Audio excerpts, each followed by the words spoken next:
All right. So now for kind of the configuration portion of this. So within the Defender portal here, under email and collaboration, let's go to policies and rules. Under policies and rules, the first thing I want to look at is these threat policies. Within the threat policies, Microsoft presents these preset policies, and let's take a look at those really quick. So in the preset policies, this is going to be an easy way for you to just quickly get things set up. So you have the standard protection and you have strict protection. And you can kind of read through here. So it's a balanced actions for malicious content, balanced handling of bulk content, attachment and link protection with safe links and safe attachments. So I guess this is a good time to talk about some of the differences that you would have with the different licensing structures. So let me pull up my notes here. So when you think of the different levels of licensing, so with what they call exchange online protection, you're going to get anti-spam, anti-phishing, and anti-malware. And that's what's considered the exchange online protection. When you get into Defender for Office 365, then they come in two levels. They have one that's called Plan 1 and Plan 2. And Dan, you may correct me if I'm wrong here, but in Plan 1, if you have Microsoft Business Premium, everything in Plan 1 is included.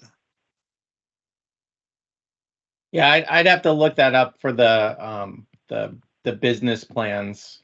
I'm not as familiar with those, but that sounds correct. Okay. So when you get into Plan 1, that's when you're going to get these safe links and safe attachments. When you get into Plan 2, that's when you get into threat trackers, attack simulation, automated investigation and response, and the attack simulation training. And I'll show that here in just a minute. But if you need to investigate or understand what license you have and what level of advanced security that you have, it's something that I can help out with as well. So after going through that, let's look at how we go really quick into getting a secure configuration, and that is using these preset security policies. So within the standard protection, if we want to say manage, and really quick, who do you want to protect? We can select all recipients, we can select specific or none. In this one, we're just going to say all recipients. We can exclude some if we want.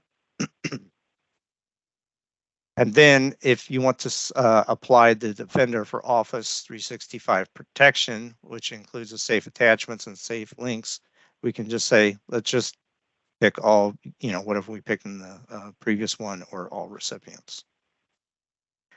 Impersonation, this is something that I think is beneficial for most organizations. So in this impersonation protection, you probably want to select C-level folks or high-profile individuals in your organization. And here you can start to say, who are those protected users, right? So maybe your CFO, CEO, COO, C-level folks, and you'll be able to add those in here. Or if you have a protected custom domain name, in this tenant, we only have the default one. We don't have any custom domain names, but you can add those as well. And then if you have certain individuals that, or certain organizations that you work with closely, certain individuals or certain organizations that you work with closely that you want to make sure that you add to that trusted senders list, you can do so here.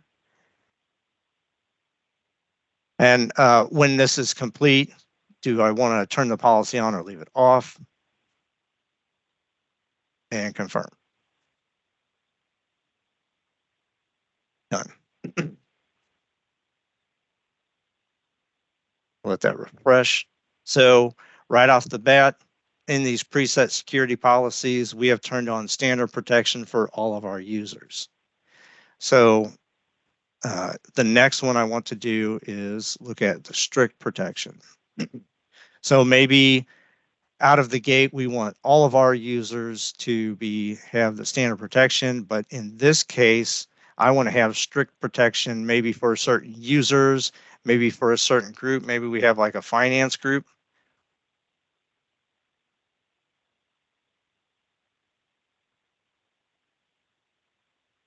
Previously selected, impersonation, we can add those if we have some different level of impersonation that we want to protect here in the strict policy, we can do that. We can add those users here. Protected domains, trusted senders, same as before. Turn it on, confirm.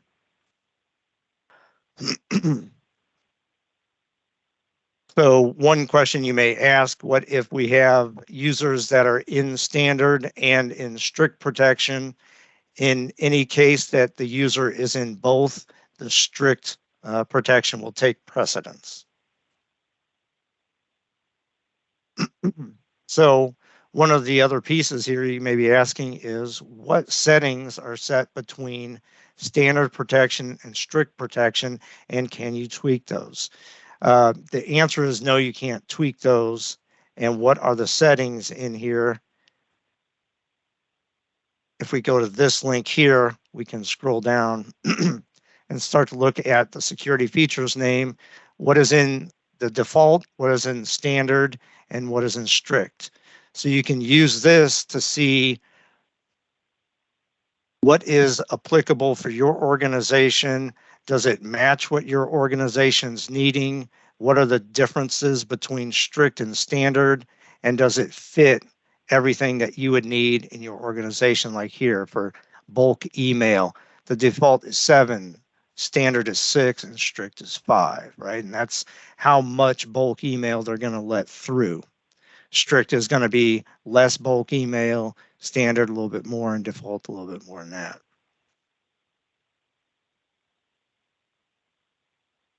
And I'll have all these links set.